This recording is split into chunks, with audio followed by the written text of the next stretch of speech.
Scientology, a religion founded in 1952 by L. Ron Hubbard, a science fiction writer who introduced his ideas in a magazine called Dianetics, the modern science of mental health. Dianetics started as a psychological approach to mankind's mental aberrations, but after it shifted from the focus on the mind to a religious approach, later known as Scientology. L. Ron Hubbard attended George Washington University, D.C., but dropped out without completing his degree and pursued a career as a writer, with various writing genres, which included Western horror and science fiction. During World War II, he served in the Naval Intelligence in Australia, but ended the war as a patient at Oak Knoll Naval Hospital, Oakland, California, from war-related ailments, and there it all began. After the war, he wrote his initial conclusion in the original thesis in 1948, before its mature presentation in Dianetics.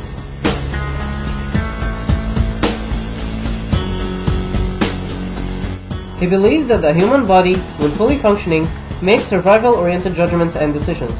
However, when it's not fully functioning, the reactive part of it takes over.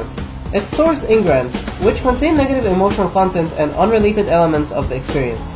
To cure these so-called engrams, Hubbard proposed a therapy called auditing, in which the subject is in a state of relaxation. Hubbard called it revering. Auditing was later replaced by the E-meter, or what we call lie detectors. His belief in exteriorization, or separation of the individual conscious from the body, allowed him to see the spiritual self as thetans. And as they can exist away from the body, he also believed they might as well could have had other bodies before their present one. As thetans travel from body to body, they have forgotten about their true nature, and Scientology claims that we can regain our awareness and become operating thetans and regain our extraordinary abilities we have lost, such as communication with other forms of life through telepathy, leave body at will, and control physical reality through pure thought. It all began 75 million years ago. There was a galactic federation ruled by evil Emperor Xenu, who saw that his planets were overpopular. He solved the overpopulation of his planets by freezing its inhabitants, and then shipping them to Earth, in spacecraft resembling DC-8s, and then dropped them in volcanoes near Hawaii and other places, and detonated the volcanoes.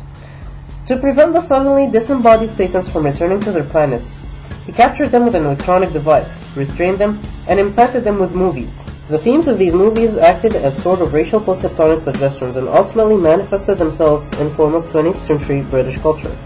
After their brainwash, the thetans were then released into Earth. Lost and confused, they roamed Earth aimlessly until they found the humankind, attached onto them, and caused all of our problems and confusions. Advanced Scientologists believe that they have the potential for superhuman godlike powers, but to gain these powers they need to exercise the spirits of the murdered thetans so they would get full control of their bodies.